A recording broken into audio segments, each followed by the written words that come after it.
So yun mga ka-duty, magandang tanghali. I-share ko lang itong isang stag ko. Sa obserbasyon ko lang, parang tinamaan siya ng foul cholera. Bali, nung pagka-uwi ko ng isang araw mga ka-duty, nagkaganito na siya.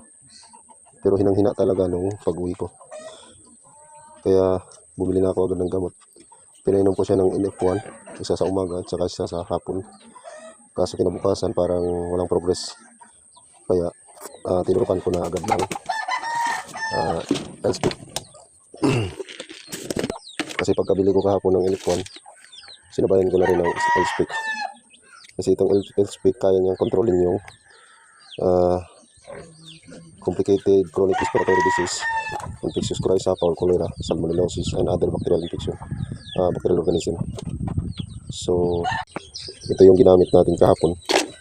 Okay, so, sa tingin ko naman ngayon, nagkaroon siya ng progress kasi kaninang umaga, nung nagpatoka ako, binigyan ko ng patoka kasi parang meron siyang response na kakain, kaya binigyan ko ng kaunti. And kumain naman, naubos niya naman yung pagkain. So, gagawin ko, bukas na naman ng umaga, tuturukan ko na ulit. Straight for 7 days. Medyo tinaas ko na yung dosage niya. Ginawa ko ng 0.8 kasi medyo malala na yung tama niya. So ngayon, nagtanong-tanong ako kung meron bang mga kapitbahay na nagkaroon din ng foul cholera or nagkasakit ng mga manok nila. So sinabihan ako na marami na daw silang mga manok na namatay, kaya doon ko na-confirm na talagang foul cholera yung tumama dito ngayon sa backyard ko.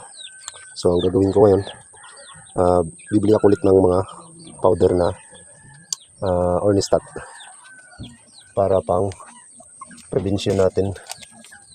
Bali nung unang buwan, na-prevention na tayo. Ito, tatlong. Ito yung mga Ornistat na ginamit natin nung unang buwan.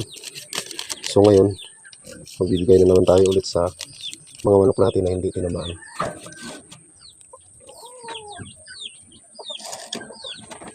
Kaya sa susunod na araw, update ko kayo mga ka-duty kung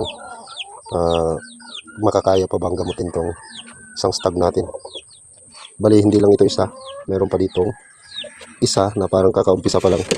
Malakas pa naman siyang kumain, pero sa tingin ko tinamaan na rin. Kaya in-isolate ko na rin kaagad para mabigyan ko na ng gamot. So yun lang mga ka-duty. Maraming salamat.